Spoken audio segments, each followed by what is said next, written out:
It was 6 in the morning. I got a knock on my door, a really loud knock, and I thought it was my dad who had locked himself out or something. So I opened it, and it's the LED flashlights and the really obnoxious bulletproof vest and the dragging me out into the cold when I'm in my pajamas. That was not fun.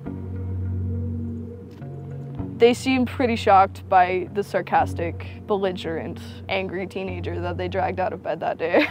I don't know if it's just that I was 19 or that I was a girl, but they didn't expect this.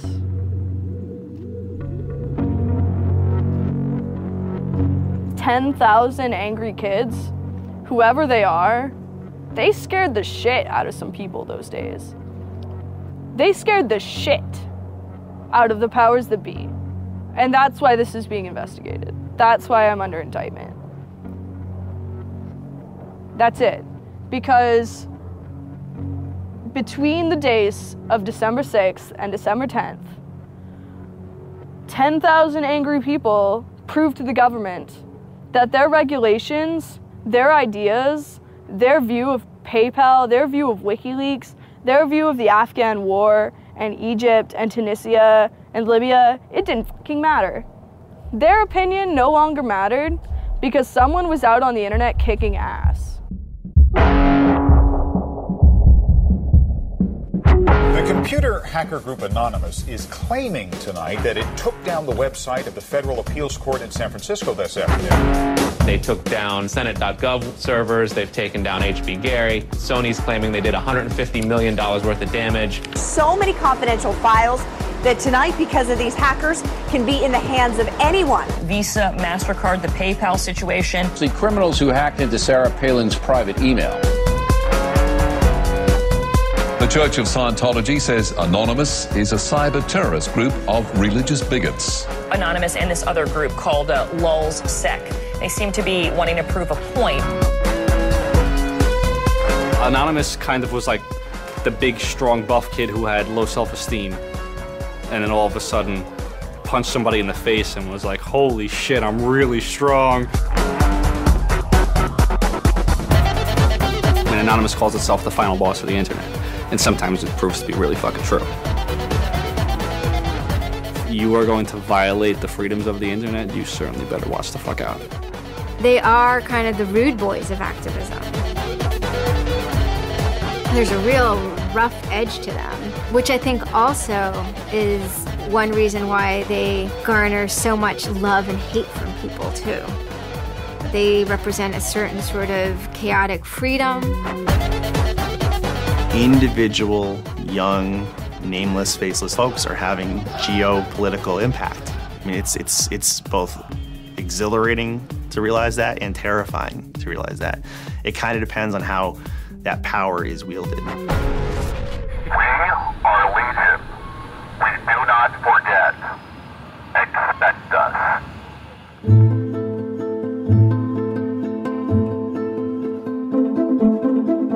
We stand for freedom. We stand for freedom of speech, the power of the people, the ability for them to protest against the government, to right wrongs. No censorship, especially online, but also in real life. We have members throughout society and all stratas of it worldwide. Yet we have no leadership. It's one voice. It's not individual voices. That's why we don't show our faces. That's why we don't give our names. We're speaking as one, and it's a collective. Good timing. I would love to live in a country where the government fears its citizens and not the other way around. But right now, plenty of anonymous actors are in hiding because of fear of reprisals by the government. I've been called many things. There's unpatriotic.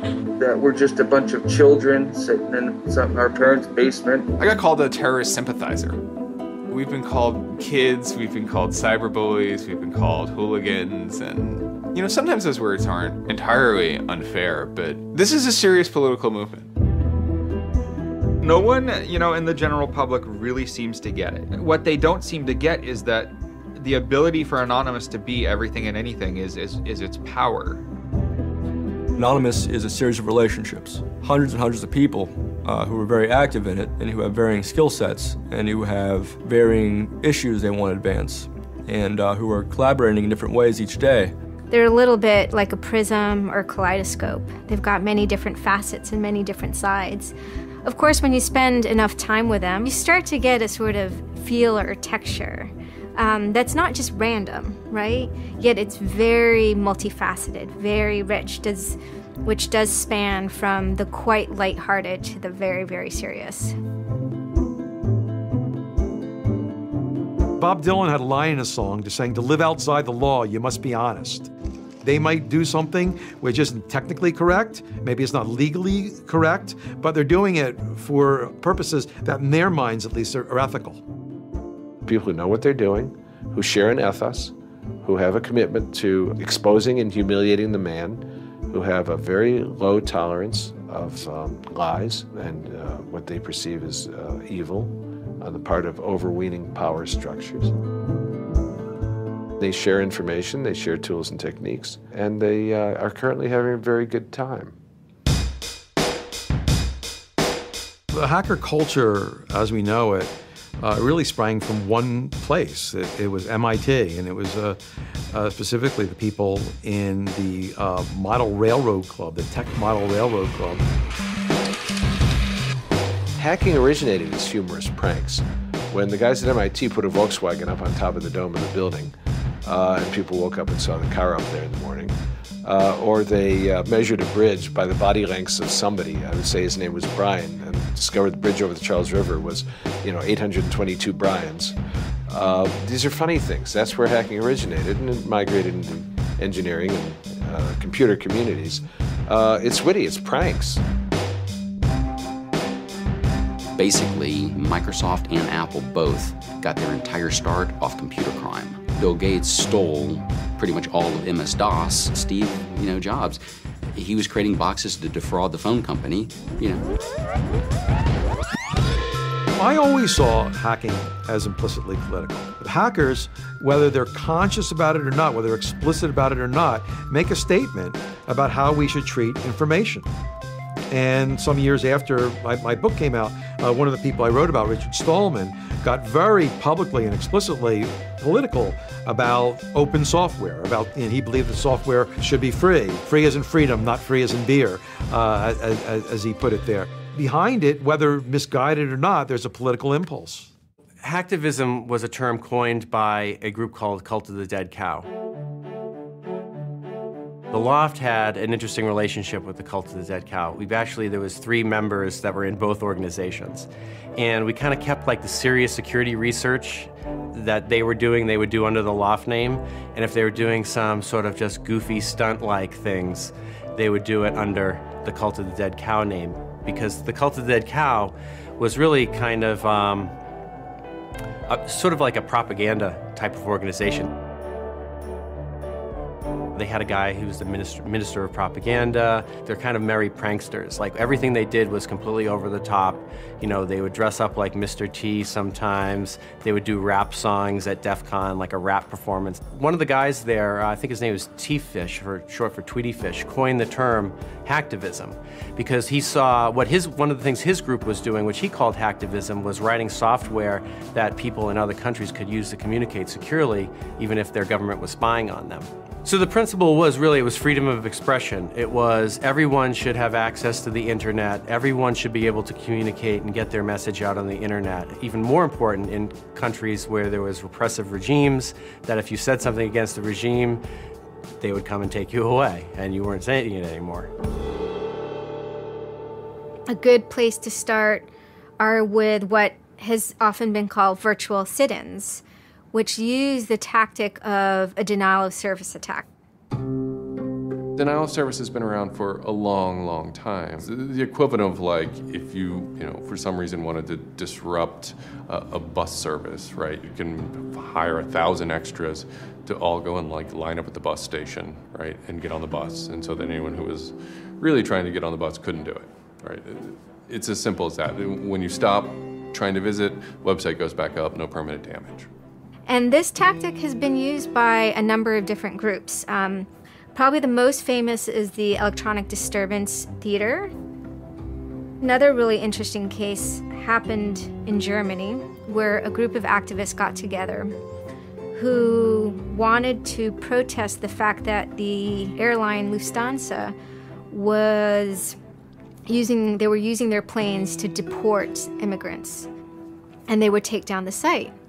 And in fact, eventually the German courts ruled that this was a legitimate form of protest.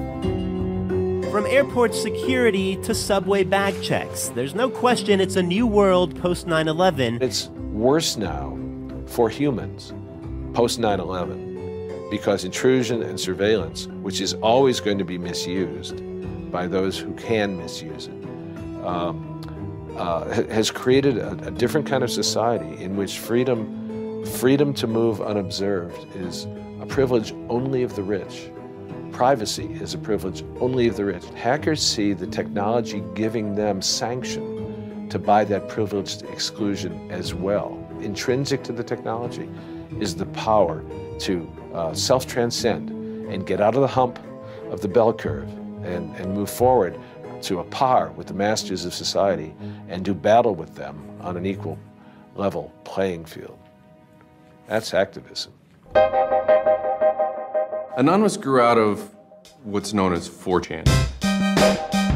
And essentially, this is just a website where people can upload images and you don't actually give your name. It's just sort of anonymous. When you look at 4chan, you're often surprised because it looks like a site from like 1995 or something.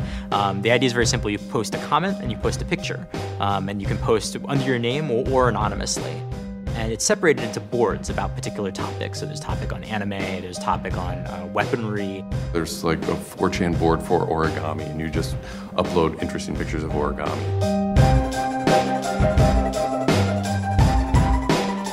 And then there was a group called the B board, which essentially was for like anything goes. The first time anybody goes on B, it's kind of an instant revulsion.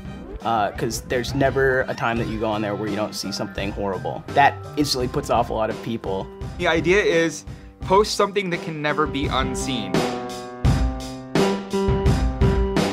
Half of the posts on B are there specifically to make people not want to come back to B. Have you ever read Lord of the Flies? 4chan, and especially B, is Lord of the Flies. Except some of them aren't 16 anymore, they're just allowed to act 16. It's what you get when people are allowed to express themselves with absolutely no restrictions whatsoever. It's the kind of sum of human imagination when people can get together and think together without any limits or parameters. It's the most vile, disgusting, and funny thing on the internet.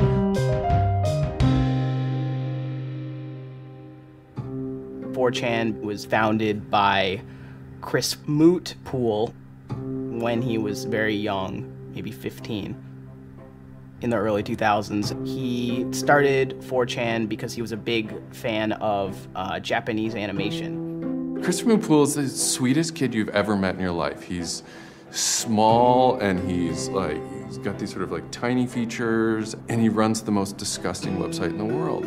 What I think is really intriguing about a community like 4chan is just that it's this open place. As I said, it's raw, it's unfiltered, and sites like it are kind of going the way of the dinosaur right now. They're endangered because we're moving towards social networking, we're moving towards persistent identity, we're moving towards a lack of privacy, really.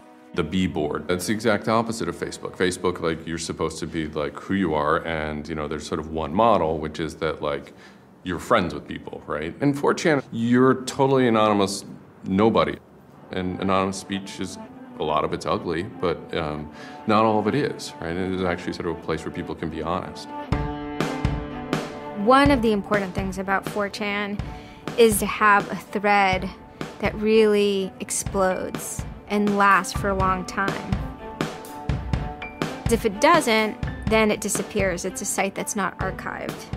So it creates conditions for anything that grabs attention at some level. And so humor and grotesqueness as a result are quite good for that. I'd rather just be referred to as anonymous, I guess, in the interviews, because I have some docs out on me. 4chan's just where I went to. I grew up on it and I lived there. That's just what I did for fun. It takes a thick skin to enjoy it. But, you know, as long as you're not offended, you'll occasionally come into something really cool or really creative on 4chan. I think the most interesting thing about it is how you can watch memes evolve. You'll see something posted one day, and then a week later it's got 50,000 derivatives of it. A meme is basically just an idea. It's kind of like a gene, but in the realm of the idea. A lot of the great internet memes that we all know and love, you know, lolcats, right? You know, little cats doing funny things, and then they have, you know, Icon has cheeseburger, right? All that stuff seems to start in this like petri dish that is 4chan b-board.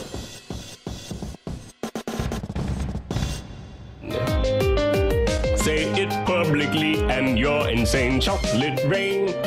Name any meme from the last about 6 years, and I'll bet you either in its first posting ever was on 4chan, or at least one of its earliest revisions that became what it was on 4chan. I can see the food situation is so we'll be on our way.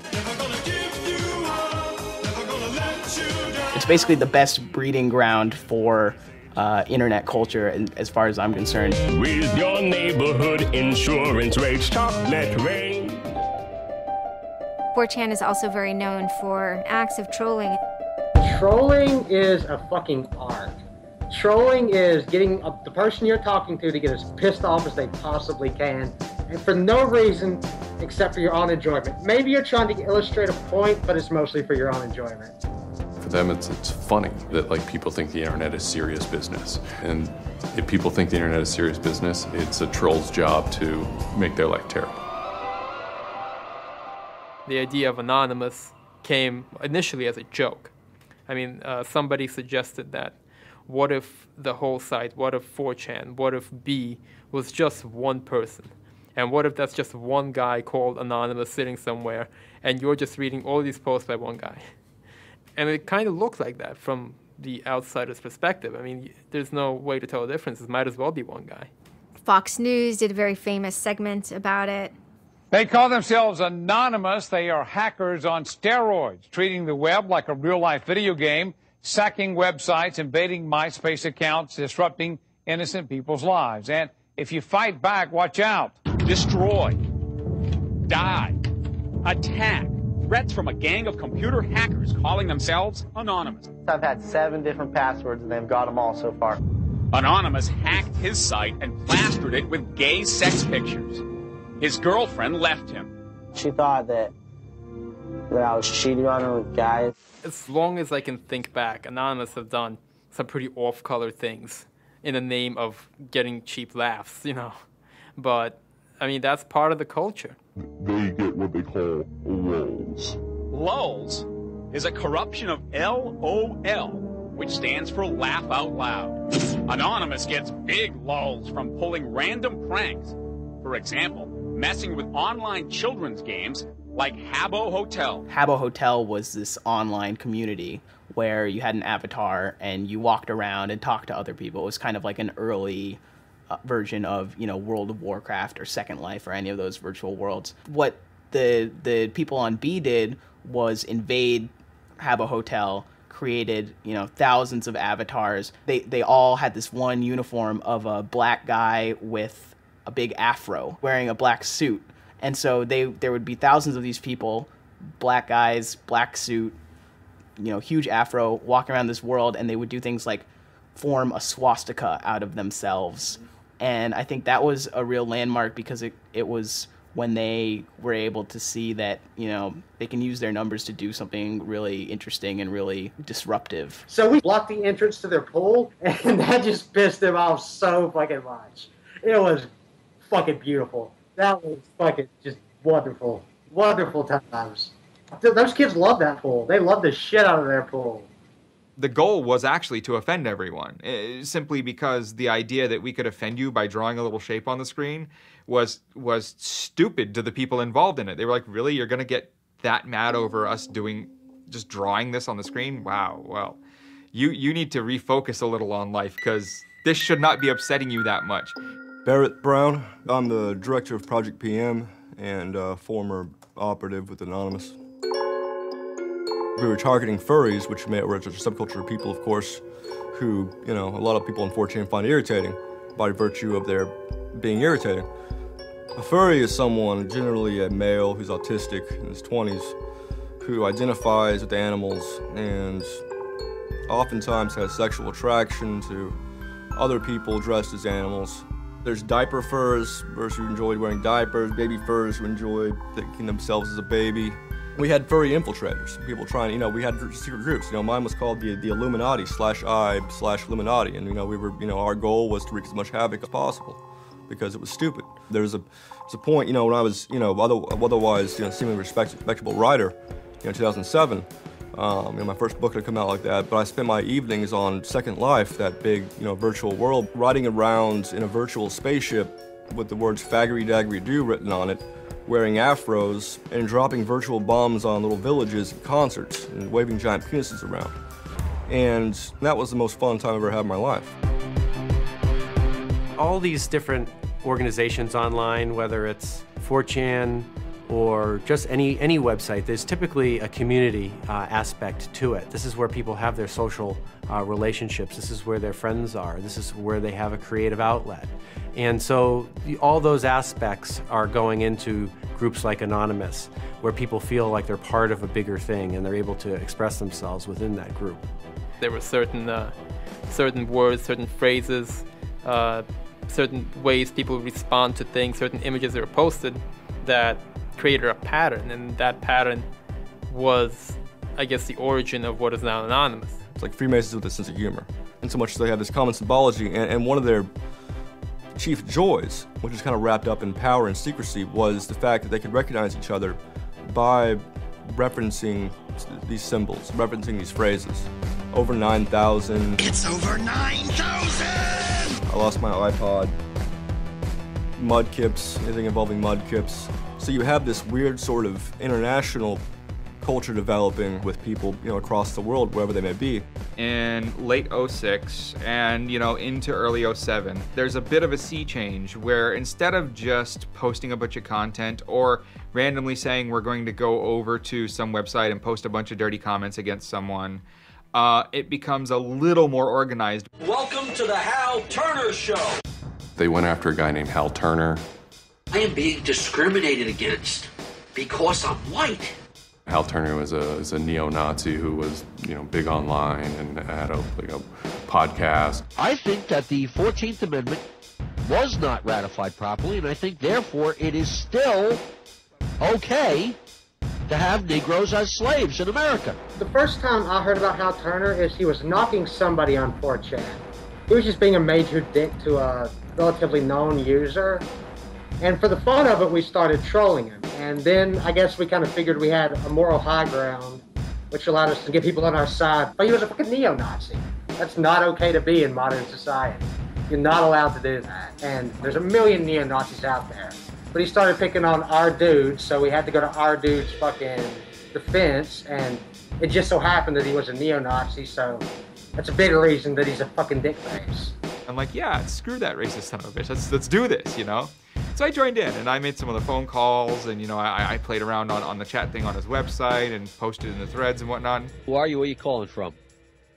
Hola, this is Pedro. Spick, don't call my radio show anymore, you filthy spick animal. The college that I you're go on the Hal to Turner show. has begun an integration program where they try and purposely lower standards to bring more blacks and quote unquote diversify the campus. And by the end of the next 5 years, they intend to bring over 9,000. He was just a horribly racist radio personality who seemed to handle it well when you called in. Like, he could handle being berated by Anonymous. And that made it very interesting. It made it a bit of a challenge. It wasn't some guy who just either crumbled or stopped answering the phone. It was a guy who would yell back. I don't see where you're going with this. Where I'm going is, I believe Barack Obama is genetically incapable of exercising the power necessary to govern the most complicated nation on earth. That's where I'm going with this. And I think part of the reason he's incapable of doing it is because of racial genetic inferiority. Is that clear enough for you? No, you changed the subject again. Wait a second, you asked Hal Turner me... wasn't the first, like, actual person that, you know, Anonymous had caused trouble for, but the circumstances ended up being significant. They DDoS'd his website, stuff like that, costing him thousands of dollars, bandwidth fees. We DDoSed him, which is overflowing his server with packets and fake information. And then we kind of trolled him in real life. We sent countless pizzas to his house. We signed him up for escorts on Craigslist. We sent a bunch of pallets of industrial materials to his house, which he ultimately had to foot the bill for. And basically we destroyed his ability to pay for his radio show, and that took him off the internet. He was super pissed. And then they ended up getting some real hackers to help them out. Like, this wasn't sort of pranks. They actually were able to get into Hal Turner's private servers and his mail servers, and find some interesting emails that he was serving as an FBI informant, which, if you're a right-wing neo-Nazi, is not a good thing to be. And obviously him being an FBI informant, and also his reaction, his sort of douchebaggy reaction to the raids, damaged his credibility within the white nationalist scene, which is a shame. Hal Turner's gone. He's been prosecuted by the feds for threatening judges. It wasn't supposed to be different, but it ended up being different. People who observe Anonymous see this group called Anonymous going after this white nationalists and say, oh, hey, look, Anonymous must be some kind of activist organization. So by virtue of those people joining Anonymous, Anonymous becomes more of an activist organization. What follows is a period of confusion and anger in which, the original Anonymous people, the sort who want to keep Anonymous as this nihilist little, ridiculous group, are upset that now, that the most terrible thing on the internet is now becoming a force for good all of a sudden. Anonymous has never been about getting media attention or getting all of this attention towards it. I mean, it's a community, a pretty, sometimes insular community, that just kind of kept to itself, made jokes and made content. But that was, of course, changed completely, just turned completely on its head when Chinology started. Anonymous began to become less of just a culture, people who wanted to perform pranks, and more of the internet's first army. I'm Mike Vitale, and my handle is Seth Dude. Now, this is January 2008. Anonymous is strong now. We're not a little dinky fucking group anymore. This is millions of people worldwide, and we're watching. And then Scientology stepped in with a big target on its chest. A video came out of Tom Cruise. It was supposed to be an internal Scientology video, talking about secrets of Scientology. Being a Scientologist, when you drive past an accident, it's not like anyone else. As you drive past, you know you have to do something about it because you know you're the only one that can really help. It talks about you're the only one who can stop, bad things from happening. And so this is kind of widely mocked online. It circulated like wildfire. There's nothing part away from me. It's just... These people found it humorous and goofy. And the Church of Scientology went into their legal mode, and they threatened websites with lawsuits if they didn't pull down the video. Instantly, the Scientologists post a DMCA, Digital Millennium Copyright Act. And this is a way that if you own content, you can go to video sites, upload sites, and have your content pulled when someone uploads it illegally. So Scientology's always at odds with the internet, always trying to legally bully people out of fucking them over on the internet. They always did that. And then here they are trying it again, but you know what? Anonymous saw that, and they said, oh, you guys just fucked around badly. You're trying to censor our internet. Are you trying to take a joke away from Anonymous? You don't do that. What these people did, in this case, these Greg Hausch and these other people, was they decided, we can probably harness Anonymous in this case and target Scientology. A few Anons, a few people on 4chan posted, hey, we should grab that video and post it on a few other sites. And I was one of the people in that thread talking about it. And we got the original source of the video by reaching out to the person behind the accounts and everything. We start posting it. The surprising thing was how fast they were DMCAing them on every site. It looked to us like they must have direct contact with the lawyers and the team who actually pulls videos at all of these sites. It was minutes and these things were falling down. And we're like, holy crap, that's messed up. What followed was this term called the Barbra Streisand effect. And this video as they're attempting to suppress it, went everywhere. Like, everywhere you look on the internet, you were gonna stumble upon this video. Actually, Gawker, the site that I work for, was, I think, the first one to put it on the website, and we got in a huge legal battle with Scientology, who wanted us to take it down.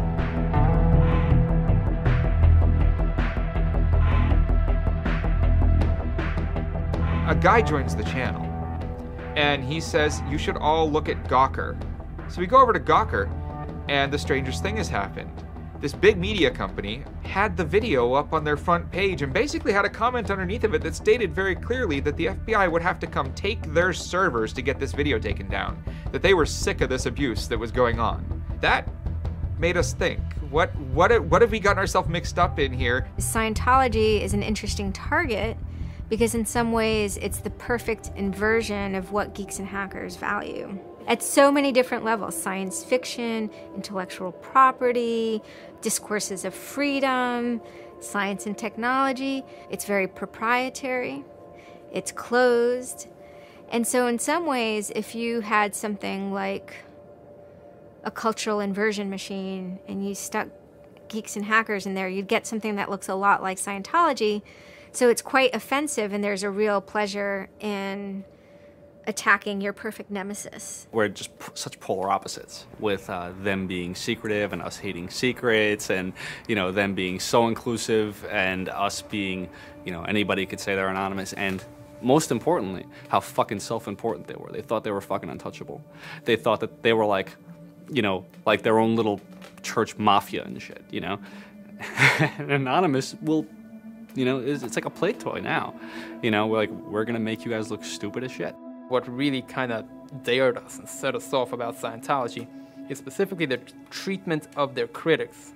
Anybody who says anything bad about Scientology is automatically some sort of criminal, some sort of crazy person, a drug addict. It's just that kind of mentality, that kind of, like, if anybody says anything bad about you, we're gonna fuck you over in the worst possible way. It resonated like this feeling of disgust within us. That was a big problem. That was the big problem. The censorship aspect of it. The audacity of this cult, this creepy cult, to go into our territory and tell us that we can't post this. No, fuck them. No, it's not gonna happen. And people who knew what Anonymous was to begin with were like, oh my God, Anonymous is gonna go to war with Scientology. This should be really interesting. Especially because it's two weird ass groups. I mean, I've been an Anon for a long fucking time. I know Anonymous is really strange. They're weird, and the stuff we like is weird, and it's really not mainstream at all. Now you have Scientology, also really weird. A lot of crazy shit goes down. Anybody on the outside who's seeing this is going, let's watch these two retards fight. Like, both their pants are gonna fall down, they're gonna triple, and it's gonna hurt everybody, and it's gonna be hysterical. And what happened was all these people who were geared up, the infrastructure was built to war with other Anons, said, you know what, fuck it. Everybody's gonna get together and pound the fuck out of Scientology. And then that's when 4chan kind of reared into action, really reared into action. And they started to troll the Church of Scientology. And this took the form of pranking the Dianetics hotline, ordering pizzas. Every fax number we get, we're sharing them all. Every number we get, we send black pieces of paper on a loop until we sold their ink. I go to call them on the phone and it's busy. And that's their main fucking Dianetics hotline. Their Dianetics 800 number, you can't get through because Anons have completely fucking clogged it and just probably saying stupid shit. The whole idea was just you call them just to keep them on the phone. What's an Elron? How do I Dianetics my face? They were not expecting that, and they couldn't handle it.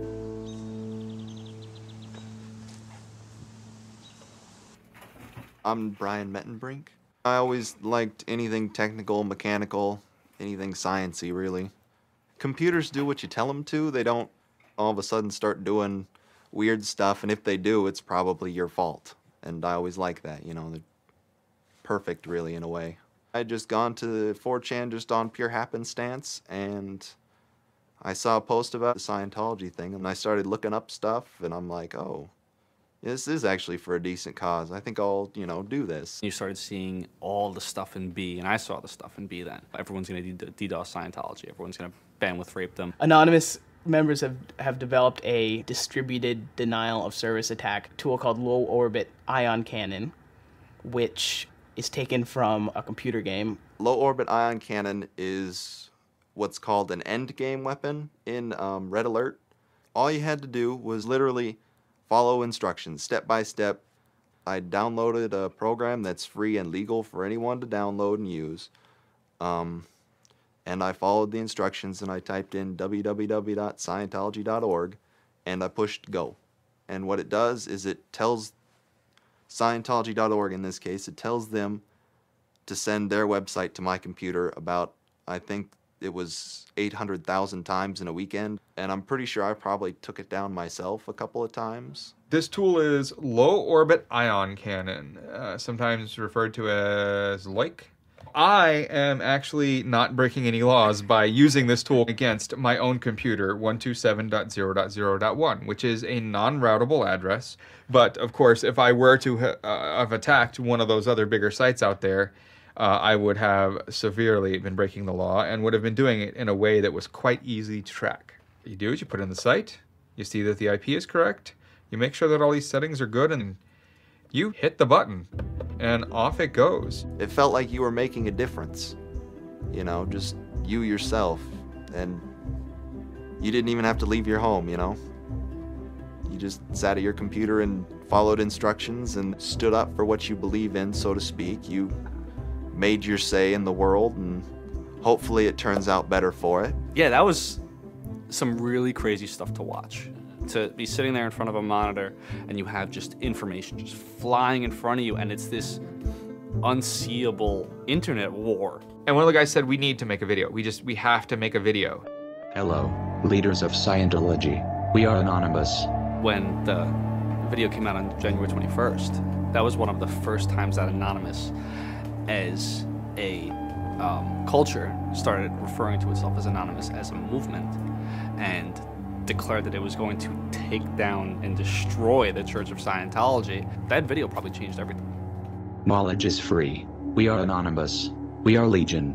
We do not forgive. We do not forget. Expect us. It basically looked like if a computer was going to tell you that he was going to beat the shit out of you, this is what it would look like. That one video, you really galvanized that moment of innovation. That's exactly like with that video, internet activism as it's known today was born. What the video was saying was, it's over. You're not going to be able to follow people back to their house anymore with impunity. You're not going to be able to just issue a cease and desist letter to any reporter who wants to write some shit about you that you don't like. You know, that's done with. Every time you do that, Anonymous is going to hit you harder. So we made a video named Call to Arms that said, we're going to the streets. Every major city of the world has a Scientology building. Be very wary of the 10th of February. Anonymous invites you to join us in an act of solidarity. Anonymous invites you to take up the banner of free speech, of human rights, of family and freedom.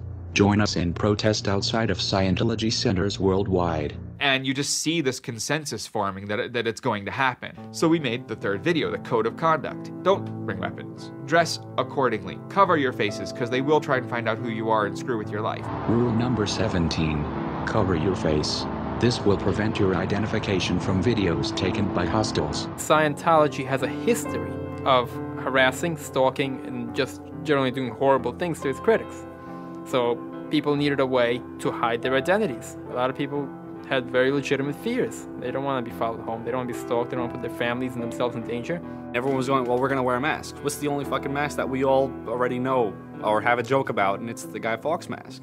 You see the movie V for Vendetta, you know, the ending scene where everyone's wearing the Guy Fawkes mask. That is very reminiscent of what Anonymous thinks Anonymous is.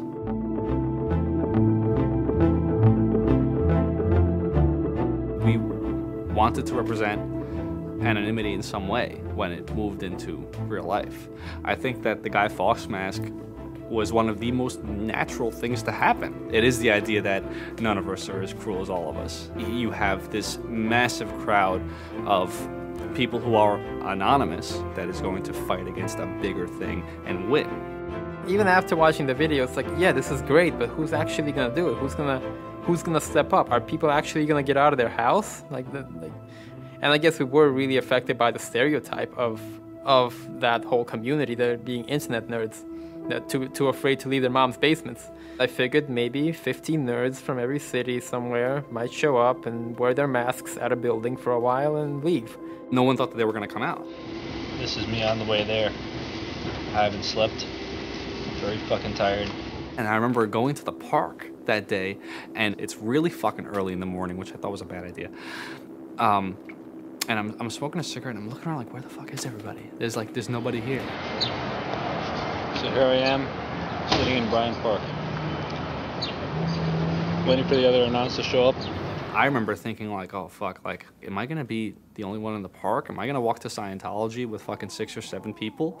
Which totally defeats the entire purpose of this, because now they could single me out, you know? Then I get up and I start walking around and I see there's a lot of green balloons over there for some reason. On the other side of the park, there was like fucking 200 people. There was Guy Fawkes masks everywhere. And I'm like, holy shit, this is huge. There's a fucking lot of us. That's pretty good.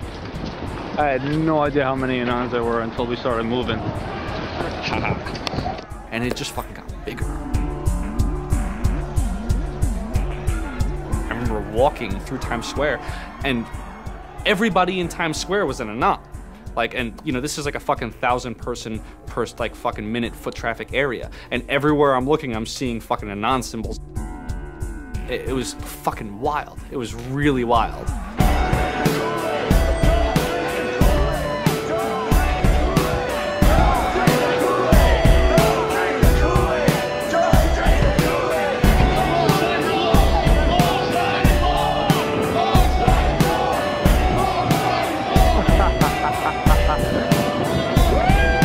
This is our fucking race. Hell yeah! So we start getting numbers in. And Sydney. We're thinking that it's going to be 50 people. And before 10 a.m., before even time, there's already 50 people there. And there's still streams of people walking down the streets. A couple hours into it, you know, because I didn't go to bed until 1 in the morning, you know, you're looking at Sydney as, wow, there's 250 people in Sydney. The cops are estimating higher than that for their reports. What just happened? Adelaide, Perth, and Melbourne happened. And, you know, over 200 at each of them. We nearly broke 1,000 leaving Australia. Now, the next protest was Tel Aviv, which had actually gotten its first Scientology building a week before this. There were Palestinians and Israelis at this protest, both holding their flags, and at one point they actually switched flags and held up each other's flags and whatnot. It was awesome to see. I call our guy in London, Britanon, and I say, hey, what's going on there? And he's like, did you just get out of bed? I said, yeah, I haven't even turned on the computer. I just figured I'd call you. And he said, we've got 600 people and the cops are really, really mad at me. All the major cities were having hundreds of people come out. It's massive. Clearwater had like 300 people. I don't think anyone beat out LA. I think LA had over 1,000 people. We are Legion!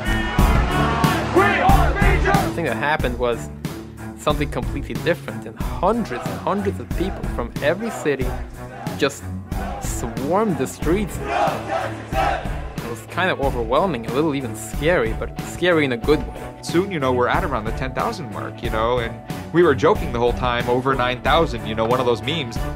It was too surreal. It was not believable.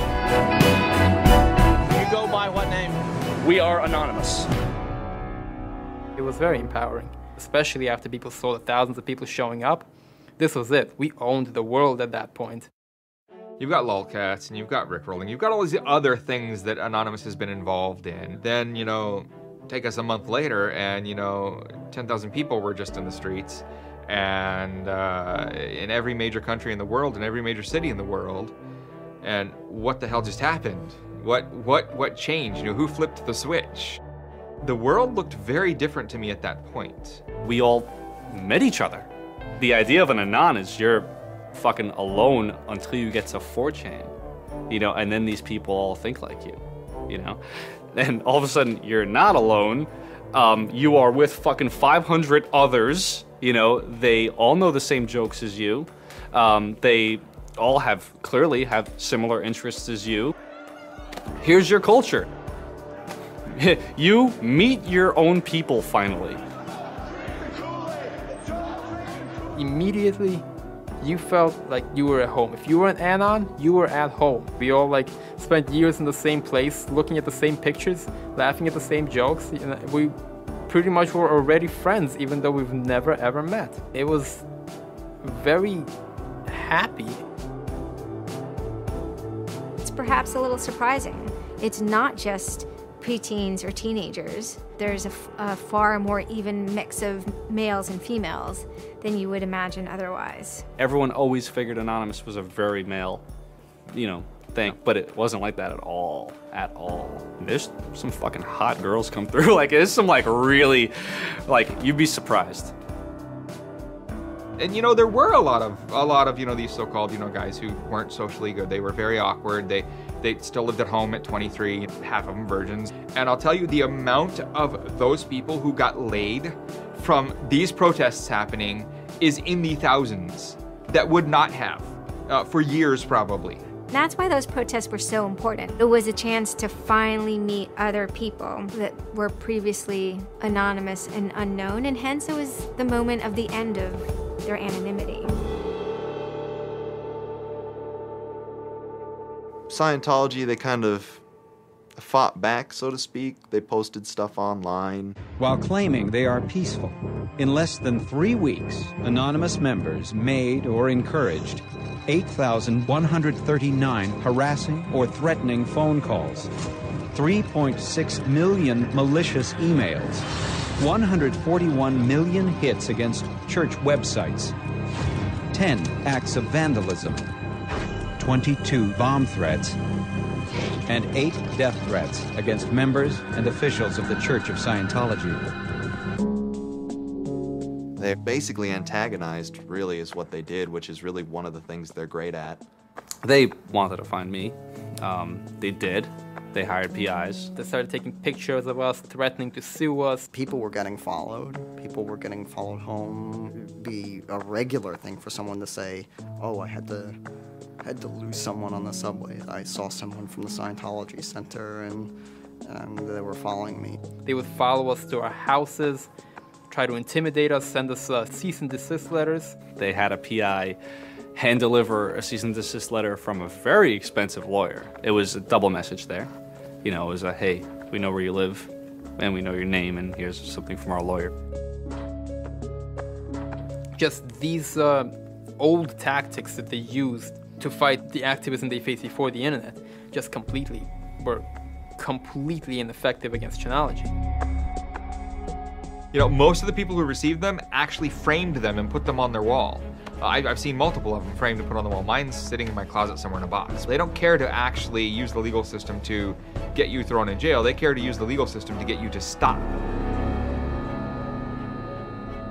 I did the whole low orbit ion cannon stuff, and then I pretty much just went about my life after that for probably, I think it's 6 months, and then the FBI showed up here at my parents' house where I wasn't, looking for me. 2 men got out of the car and took Flashed took their jackets off and laid their guns on the front seat, and came up to ask us if Brian was home, and explained that they were the FBI and they were looking for Brian, and I've never been so scared. And then my parents directed them to where I was living, and they showed up and said, I'd like to have a friendly conversation with you, and I had the worst friendly conversation of my life. We sat down at my dining room table, and they just started asking me questions, and I'm trying to figure out what they're here for, because I have no idea. And they eventually started asking me questions about Anonymous. I was scared to death. I mean, my son is looking at 5 years in jail and a $100,000 fine. I had no idea that it was any sort of this big of a crime to do what I did. I thought it was the kind of slap on a wrist, $200 fine type crime. So I actually told them that I did it at that point. Then it went from there. But yeah. I would have never ever believed that the maximum punishment for this was 5 years in prison. It was a very eye-opening experience. I had a little bit of trouble accepting it, knowing that I could go to prison for 5 years. Knowing that I would be in prison from age 20 to 25 for this, you know, I thought that was a little bit extreme. I tell people it would be different if they drank and drove and killed somebody. But he didn't do that. It's hard to deal with, harder to deal with, because he didn't do that. He just pushed a button on his computer, and as he explained it to me at the time, it was like pushing the refresh button over and over and over and over 800,000 times. And it seems like such a little thing. I did the second most damage is what Scientology said. I sent the second most out of everybody. So I got the maximum for my category, which was 1 year in prison and 1 year supervised release. I think, you know, the way I feel is for what I did was one of the most, like, lopsided punishments I've ever, like, read about or heard of. Yeah, I think it's ridiculous, especially the year supervised release where I can't touch a computer for a year. I'm not sure what that's supposed to solve, except make my life difficult. So that computer behind me back there, I could go back to prison if I went over and touched it. I can't knowingly associate with members of Anonymous. They just made a big deal about Scientology as a religion and that this is America and you can believe in whatever you want to believe, and I'm pretty sure they actually compared me to like the KKK and the Nazis and stuff in the courtroom. Yeah, it's a completely different issue. I'm very proud of what he did. He stood up for what he believed in, but that was never, ever mentioned. I never would even dream of hurting anybody, you know. It's just not me.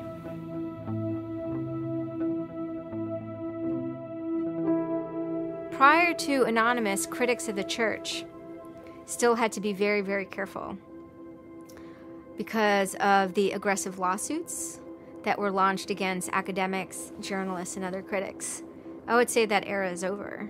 And Anonymous, more than any other sort of intervention, is probably responsible for that change. This actually caused a decent rift in Anonymous. There was one big group, significant group of people who would say, this Chinology stuff, it's cancer, it's awful, it's bad, it's just bringing attention to us that we don't want. The trolling isn't happening, we're not getting our jollies. Like, now this is all really serious and moral and somber, and like, well, you know, that's not what I signed up for, that kind of thing. And then there are the people who were on the other side who are going, well, I only signed up for the serious and somber. You guys, go away. This is, you know, and, you know, there became this very fierce clash of ideologies, and it was alien to us. They decided, in their own words, which I was privy to because it was told to me, stop ruining our bad name. So to make Anonymous look bad, they go off and they post animated GIFs, animated images to epilepsy forums that are black and white just strobing really quickly. So any of the epilepsy people on these support forums see it and they fall off their chairs, you know, in seizure. You start hearing this term moral fag. If you're not out there making epileptics have seizures, then you're doing it wrong. So you're a moral fag. Which is what I am, a moral fag. Those who want to use Anonymous as, you know, as a tool for good in some sense.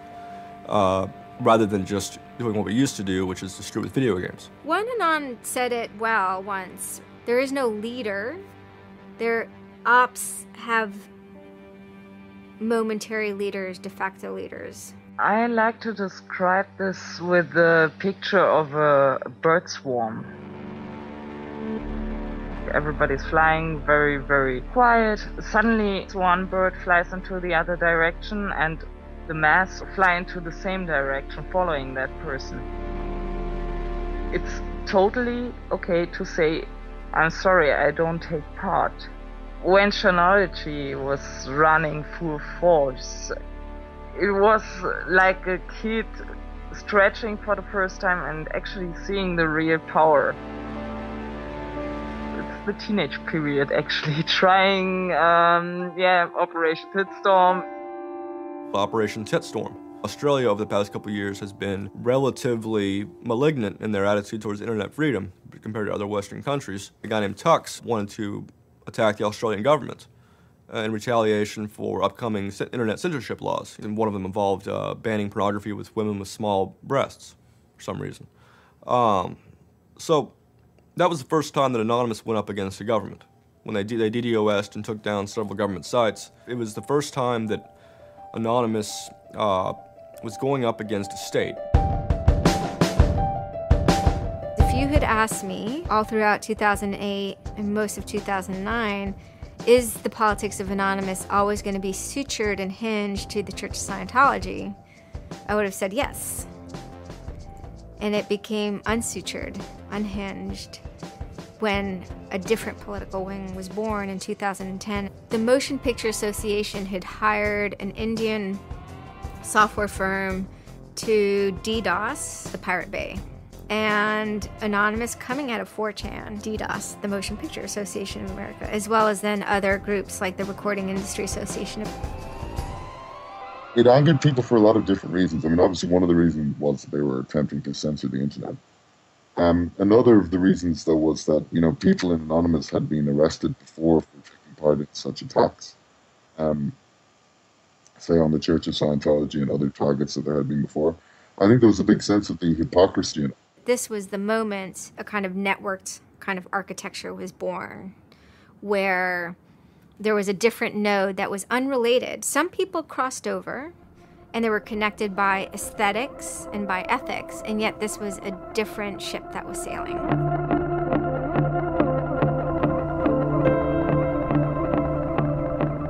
It is our task to find secret abusive plans and expose them where they can be opposed before they are implemented. The interesting thing about someone like Assange is that he actually also sprang from, you know, a hacker culture. It's a mentality of spreading information.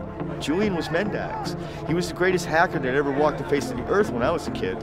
I mean, they rumored he could move satellites around in space by hacking into NASA. I mean, you know, maybe it never happened, but I mean, it was, you know, it was a myth that kept young kids like me wanting to, like, you know, plug a computer into a modem and see if I can move some satellites around.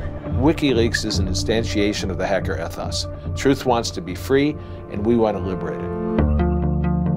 WikiLeaks released a huge trove of diplomatic cables. There was a lot of controversy from every quarter of society. The WikiLeaks website released nearly 400,000 secret U.S. files on the Iraq War late today. It was the largest leak of classified U.S. files in history. The diplomatic cables show the U.S. is spying on its allies. Lots of things which were understood in private and may have been not even talked about explicitly. Suddenly they're out there in the cold light of day, and it's going to make some governments and some individuals very uncomfortable. He was showing the world a glimpse of how, you know, the powerful elite actually work. At least to some extent. I mean, these are fairly low-level diplomats sending messages back and forth, but it's a side of government you hardly ever see, and it's pretty eye-opening. And, you know, once it's out, it's out. I think information wants to be free. But let's look at it. Let's analyze it. It's important that we know such stuff. It's important that we know what our governments do, and if they don't tell us, then somebody has to. There was one particular moment that really sparked the fire, and this was when PayPal, MasterCard, and Amazon pulled services for WikiLeaks. So all of a sudden there's no way to actually like process donations to WikiLeaks. And then people went and found like neo-Nazi groups. Visa and MasterCard were perfectly fine with you being able to, like, you know, PayPal being able to, like, make donations to them. But WikiLeaks, no. You can pay the KKK, you can donate money to the Westboro Baptist Church with your PayPal and your fucking MasterCard, but you can't give any money to WikiLeaks. And I think WikiLeaks is doing a good thing. It's just a total hypocrisy. They got their little fucking banking mafia to fuck, you know, WikiLeaks over. People were incredibly angry. There was a real sense of rage. I think there was a sense that WikiLeaks was exposing the lies that the government had told to the people, and that the government was desperately trying to make sure that those lies weren't exposed. And there was just an intense, I can only call it fury. If you're a hacker, it's one of those John F. Kennedy was shot moments, not to actually compare it to that, but it's one of those moments you always remember exactly where you were when you heard it. I mean, I just really never dreamed that they would have the audacity. Anonymous very quickly moves into an attack mode. Anonymous DOSed PayPal. They were pissed. Cyber protests, sit-ins, however you want to look at it. DDoS is a tool that is a big giant, it's like driving a finish nail in with a sledgehammer. The numbers of participants were massive, massive. And they managed over the course of a couple of days to disable the websites of MasterCard and PayPal. It was like watching the hack magician finally get a trick right, because you're not expecting it, and then it's magnificent. It was beautiful. Because what you had is people finally stood up for something. How long has it been since we had a huge, really relevant protest? I'm not talking Tea Party, I want to bring my guns in public. I'm talking 10,000 angry people said this is not right and I want to do something about it. Soon after, January 2nd, I believe, WikiLeaks was blocked in Tunisia. And Anonymous got wind of that. They then intervened, at first solely for the purposes of like stopping the kind of censorship that was happening. They did some DDoSing. And this was a time period where they were getting involved with what I would call non-internet-y social movements and building lines of solidarity. My name's Pete Fine. You can call me an internaut or a hacktivist. Telecomics is an ad hoc cluster of volunteer net activists who have spent much of the last year trying to keep the internet running in the Middle East.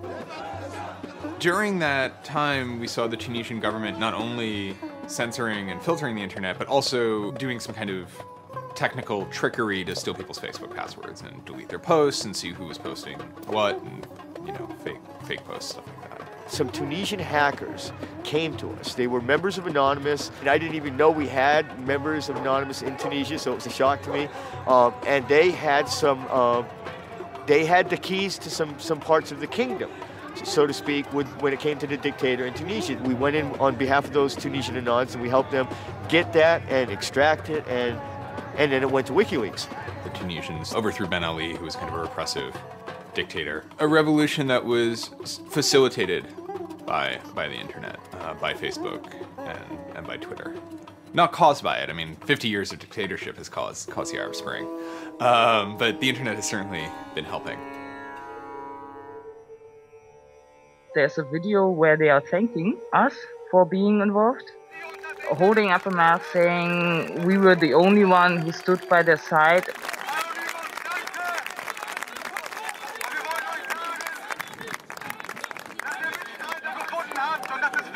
For me, it was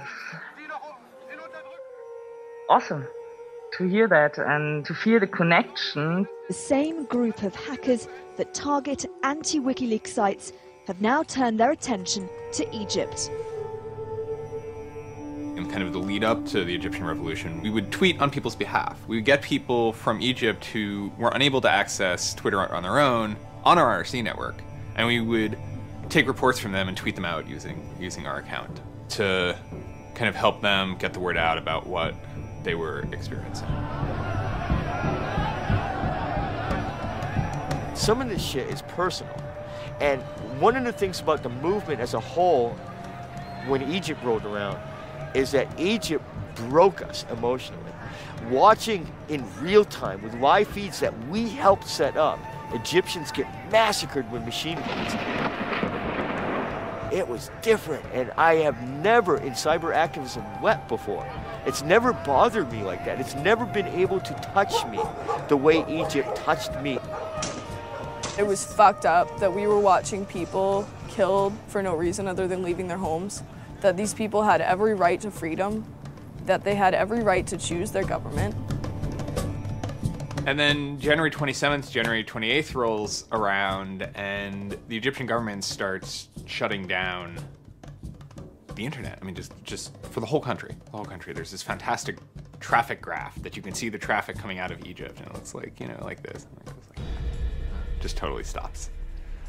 And we were just shocked. We were just like, what the fuck? Like, what the fuck? To think that a country would completely cut itself off as much as it was able to from the outside world was pretty unthinkable. You know, we know bad things go on in the dark places. And suddenly it got quiet. I remember that somehow burned into my brain that first Twitter was flooded and suddenly everything was quiet. That's the kind of thing that could start riots. I think when Mubarak did what he did, I think it really upset people here as well as in the Middle East. I put myself in their place, and I found myself in a desert of nothingness because he just wiped out everything that my world incorporated. That just showed me and everybody else that the same thing can happen at any time, at anywhere, in any government. Anonymous and the people on the internet stood up and said, go fuck yourself. You want to shut down their internet? Fine. The people on the internet will show them how to turn it back on. It's almost like the internet as an actual thing. It's like the internet is a living thing. It's like a conscious thing that gets up and says, no, you can't do that. A lot of my friends helped with encryption, helped people on the ground in those countries validate SSL keys and certificates, and really showed them how to subvert their government and become free. And then Telecomics started to tweet connections to the internet, dial-up connections. In Egypt, the care package we put together included some kind of our comms information, the ham radio and dial modem details. In total, we helped coordinate and run about 500 dial-up modem lines. We also Googled up treatments for tear gas and other kind of basic medical treatment and found folks who could translate that into Arabic. Sort of put this together in a nice one-page PDF and fax, and off it goes. I think the most effective thing was shutting down government websites. We're taking your dictator's web pages down. It is cyber warfare at that point. When you're dealing with a dictator like that that's killing people, all the gloves are off. We are going to not just take your websites offline, we are going to destroy your every communications. We are going to wreck you like a nation state would wreck you. In Cairo, Egypt, the crowds are shouting and screaming.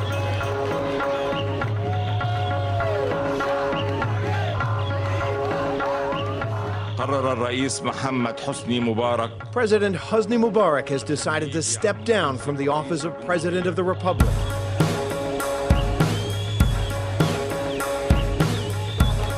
When Mubarak left, it was a hell yeah moment.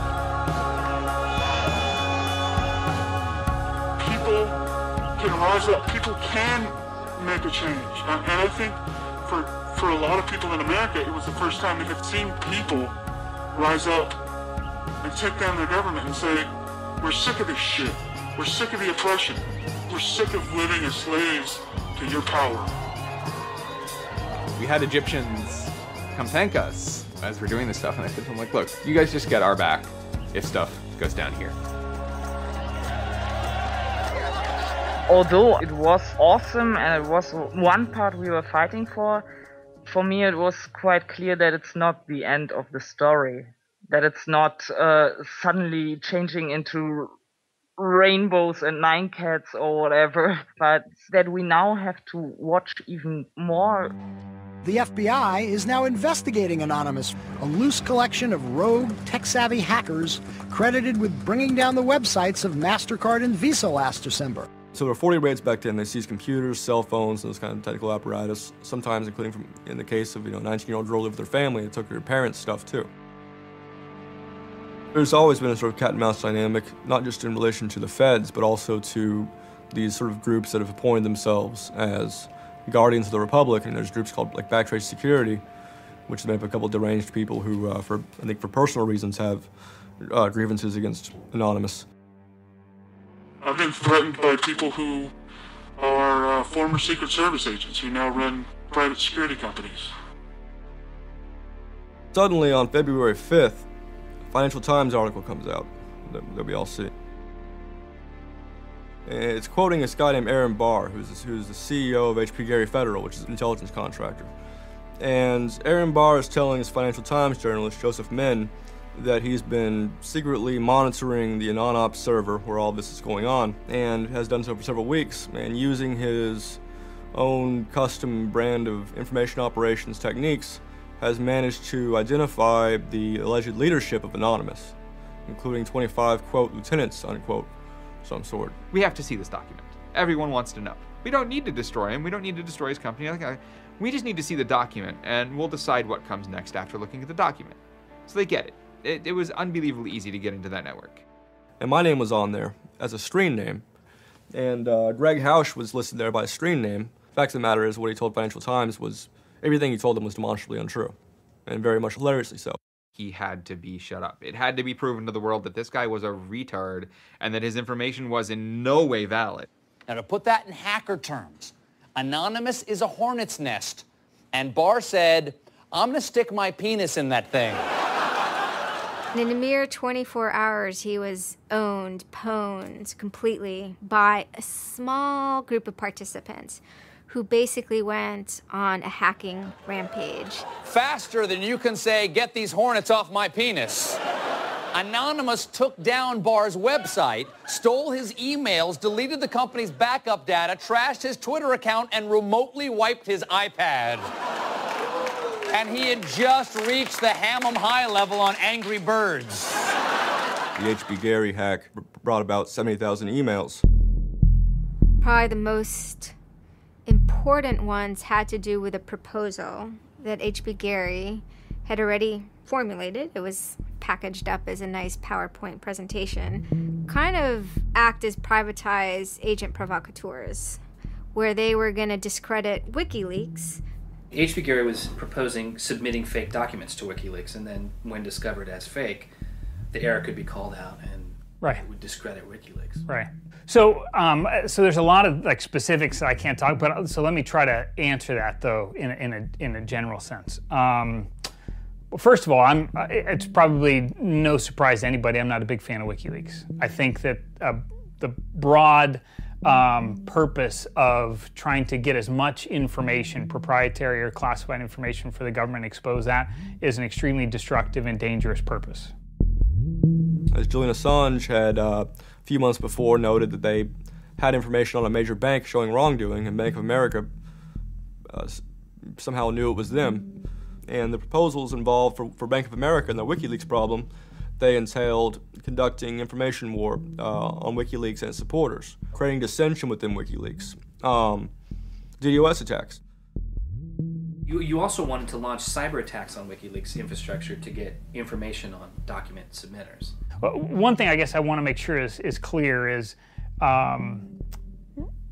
you know, none of those activities had actually occurred. You know, in business, there's, you know, when you start proposing or thinking about an idea, there's a brainstorming phase. And somebody says, well, what if, you know, what could we do? What's theoretically possible? Well, still, this was an idea. This was proposed. This was something that you thought about. Right.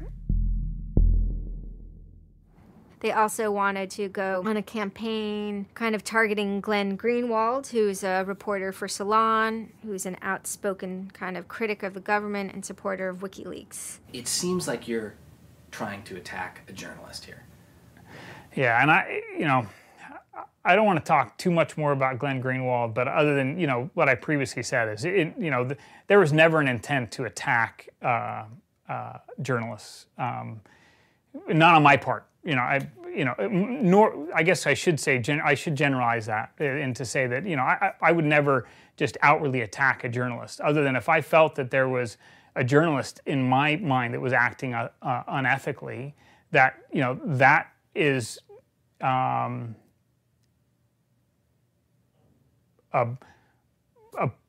that's a fair game for having a public discussion about. They were walking a very fine ethical line at points, and in many cases, the mass opinion is, no, they stepped well past it. I will not support broad theft of information released to the public, because that's nothing but destructive. if somebody has information that's been stolen from them, and whether or not WikiLeaks encouraged the theft of that, or whether or not it was just put in their lap, still they're threatening to release the information that is the private property of another organization. So your choices are to just allow that to happen, or to try to stop it. How offensive is too offensive? We've certainly seen a lot of strategy coming out of governments across the world now saying, publicly admitting that they need to develop better offensive strategies in cybersecurity, because defense as a whole, it isn't enough. It never is enough. Some of the most important things that have had the most far-reaching influence and have been the most important in terms of what's been discovered, not just by Anonymous, but by the media in the aftermath, is the result of hacking. That information can't be obtained by the traditional journalistic process, or it can't be obtained or won't be obtained by a congressional committee or a federal oversight committee. For the most part, that information has to be, obtained by hackers. After this had happened, although only a small number of people had participated, the collective mood was exuberance within Anonymous. It was a kind of moment of the lulls being recharged, which people were excited about because people felt like the lulls had been running low during the Middle Eastern protests. And so it was a moment of great triumphalism within Anonymous. Anonymous is currently targeting Sony's website. We are doing this because Sony is currently suing people for making features the PlayStation originally had available to the public. It started off as a denial of service attacks, but then someone really broke into the PlayStation network and stole all the user accounts and all the credit card information. Sony has confirmed that hackers broke into its PlayStation network, exposing the personal information of up to 77 million users worldwide. Anonymous basically bent Sony over and had their way with them, and the consumers were the ones that also got hurt in the process. 2 months of people not being able to use the PlayStations, that actually had real hardcore end-user impact. If they break into a site and they pull back customer information, do they really need to disclose 100,000 customers? No. What they're doing could be done a lot better. And when I say better, I mean better for the end user, for the customers, while still making a point. And then, kind of seemingly out of the blue, there was something by the name LulzSec that sailed into the seas. Well, LulzSec, it's sort of a group of a couple people, mostly from Anonymous, who, in large part, were the same people who hacked HB Gary. And they decided to form this little group and just carry on operations sort of outside of the purview of Anonymous for a while. They hacked whatever they wanted, they released whatever they wanted. It's almost like they had no rules. They just said, this is what we're going to do. We're going to stir up the cart. We're going to get some trouble. We're going to make some waves. And they did. What they did was they put on a play. Not high arts, not lowbrow either. It wasn't particularly, let's just say, grotesque. Their symbol was a kind of cartoon caricature of the Monopoly man with a monocle and a cigarette. There was a lot of iconography of boats and ships, pirate motifs, and then, of course, a cat. Chaos and mayhem. Right now, it's probably one of the right things to do. Some of the things LulzSec did in the court of public opinion were less noble. Private citizens were being doxxed, or the credit card numbers that could have been redacted. You could still make your point without actually, giving up people's personal details. So the court of public opinion swayed that LulzSec had crossed lines that maybe the previous manifestations had not. Collateral damage, such as the release of docs and people's personal information who are just caught in the crossfire, really, of an anonymous confrontation, is something that a lot of Anons don't really support. There was a lot of, infighting about it because their way, wasn't really our way. We will not attack the media. PBS's Frontline runs a documentary on mainly focused on Bradley Manning, the alleged leaker to WikiLeaks. And just for a lot of Bradley Manning supporters didn't like it. They felt it was a little too psychologizing, right? It was like looking a little bit more like his personal life than like why it is he leaked the documents and what the documents actually meant. They hacked a website putting a story that Tupac and Biggie had kind of escaped the world of celebrity fame and attention and retired quietly and discreetly in New Zealand. Also, when they attacked PBS, you know, that gave me the creeps, you know. As a journalist, I'm not too thrilled with the idea of someone judging that we don't like you to write that. We don't like your reporting, so we're going to shut down your website. I'm uncomfortable with that. It could be me, and I could be writing something about a group that they didn't like. And, you know, hey, I'm happy to sit and talk with them about it, but, you know, don't shut my website down. This is obviously about freedom of speech, so attacking the press would be would sort of be a bit of a contradiction. So people always said, well, we shouldn't do that. And obviously LovSec had a completely different agenda, so they had no problem doing it. They sort of saw themselves going out there, breaking into like anything, everything, governments, corporations, police departments, largely for the same reasons Anonymous would. You know, they went after Arizona for immigration policy, 50-day run, causing mayhem, havoc, and then, you know, ended it. The computer hacking group, Lult Security, has announced it's disbanding, saying it had achieved its mission to disrupt government and corporate organizations for fun. I call this whole thing the rise of the chaotic actor. It's not like the first time we've had hacktivism, but we're definitely seeing like a renaissance in it. And chaotic could be chaotic good, neutral, or evil. You know, if you go back to the old Dungeons and Dragons charts. And some people see Anon-Ops initially, let's stick with Anonymous, as chaotic good. They saw Operation Payback, or they saw attacking Scientology, and they say that's good. It's like Robin Hood, right? Chaotic good. Outside the system, but doing something good. Other people saw Anon as chaotic evil, like the Joker. They just want to see the world burn and doing potentially irreparable damage. And the truth is, yes, it's the entire column of chaotic.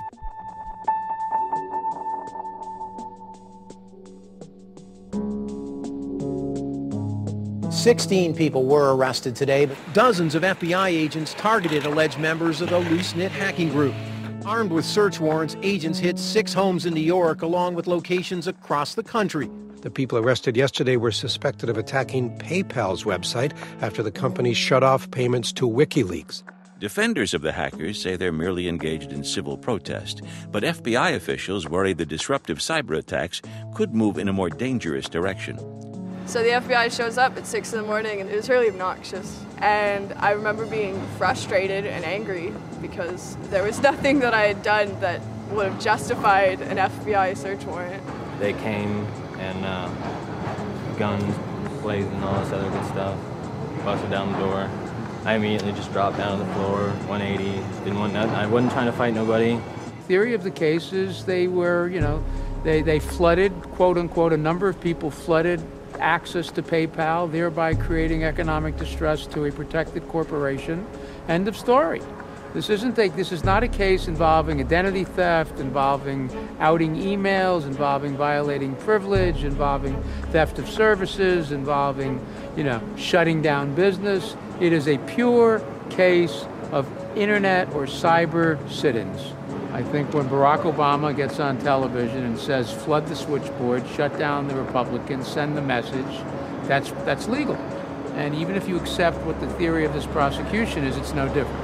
This is an electronic sit-in at its finest. If you're a pedophile, the average is 11 years. If you're a computer hacker, the average is 15. And I think that's ridiculous. So, yeah. I mean, no, that's ridiculous. I mean, you can go molest children and get less of a sentence than you would for breaking into someone's phone. Even if you accept what the government is saying is true, what is important is that people are participating in the process. It is very much the process. It is sitting in a counter in Selma, Alabama, 500 Freedom Riders refusing to allow people to go and sit in at a segregated lunch counter. They write books about that stuff. It is demonstrating in a street corner saying no to a war. It's just a different, it's just a different vehicle. It's the same results. For 9 months I ran from my indictment, but they busted me. I went to jail, I bonded out, and then I held a news conference, you know, because as risky as that was and against my lawyer's advice, I wanted the world to know some fucking things about what's going on. I didn't want the feds to have the only voice in the dialogue. This document alleges that I am the notorious hacker activist known to the world as Commander X. I am Commander X. The indictment further alleges that I am in association with the global internet freedom movement known as Anonymous. And I say yes, I am immensely proud, humbled to the core, to be a part of the idea called Anonymous. You know, I would never compare myself to people like Gandhi or Dr. Martin Luther King, but they were one person, and they were willing to go out and change the world. And their messages live on every day, through everybody. And to not take the chance of having something like that to do is foolish. I only wish we had 50 million Mercedes haven. I feel a lot more comfortable as a guy getting towards the tail end of his career if there were more Mercedes. There's always going to be legal consequence when you decide to break the law. That comes with the territory. And it would be naive not to expect that. The question is whether the punishment will be proportional to the crime. And I suspect it might not be. People will be watching very closely to see how these cases proceed, on what grounds, and whether there's any room during the trials to think, especially of the denial of service attacks, as a legitimate form of protest. So much of our lives are now configured, at least in part, on the internet, so we better start thinking about how we claim parts of the internet as spaces that we can also protest in. This is the point in history at which you decide whether or not protesting is possible online. You can stand up and you can say freedom of speech extends to online. We have the right to not be monitored by our government because of our opinions. It's up to you. You're in the position of Huck Finn. Do you remember Huck Finn at the end of the book? He's told he's got to take that slave and give it back. Two things will happen if he doesn't. One, legally, he'll go to jail, because Jim is property. Two, he'll be damned eternally and burned in hellfire, because he's an evangelical environment in Missouri. And Huck smokes his corncob pipe all night and thinks about it, and next morning he says, well, damn it, I'll go to hell then. In other words, he discovered that in order to be an expert at ethics, you had to transcend the legal and sanctioned religious appropriate truths of the day in order to access the meta-truth of both legality and righteousness. Well, hackers see themselves as Huck putting down that corncob pipe and saying, all right, I'll go to jail. All right, I'll go to hell, but I'm going to do the right thing. I suppose the question you really want to ask is, would I do it again? And honestly, after thinking about it, I felt that I did what was right. I had a belief, I still do, that what I did was the right thing, and hopefully someone got some good out of it. You know, I'd love to think that maybe I stopped someone from joining a cult, you know. Probably wouldn't tell on myself next time, but, you know, I don't think I would have changed a single thing other than the whole talking to the FBI thing. Yeah, just the little detail that kind of changed everything, yeah. I'm angry. Occasionally I have small breakdown moments of terror, but I haven't stopped believing what I believed. I haven't stopped wanting to fight. I haven't stopped caring.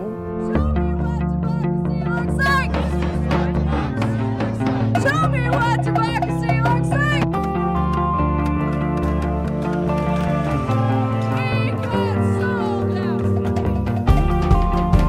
I don't think this whole issue is a technical hacking thing. This is more about human philosophy and psychology. What's motivating us? Why is there so much unrest or disenfranchisement or anger that would lead people to want to take matters into their own hands and join these? Whether you think it's bad or not is irrelevant. It's not going away. I have stood upon the mountaintop known as Anonymous and looked down on a world inflamed with revolution.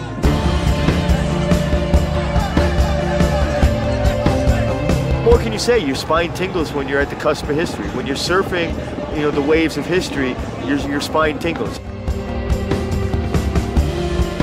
There's a lot of people in Anonymous who feel very deeply and very sincerely about their contribution towards democracy around the world. And I think that's one of the main things that I'm most proud of about Anonymous. There are things that I'm not proud of about Anonymous, but we stand against censorship and we stand against oppressive governments, even our own. It's a very noble thing. If you have power in real life and you have money in real life, it doesn't fucking matter on the internet. What matters on the internet is your actual ideas. How smart you are, the quality of you. And when certain organizations that, they want to extend their real life power onto the internet, it's not gonna fucking take because of Anonymous. And history teaches us that change simply doesn't come with flowers. It doesn't work. If they say I'm a criminal, damn, well, then I will be one. Anonymous is an evolving thing. It's like a phoenix. It might occasionally catch fire and burn to the ground, but it'll be reborn from ashes. It'll be reborn stronger.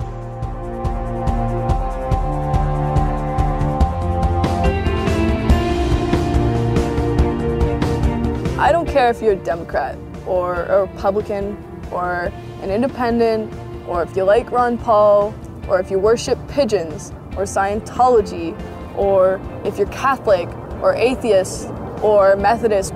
I don't care about that. Your opinion matters. I don't care if I disagree with it. I don't care if I hate your guts. Your opinion matters.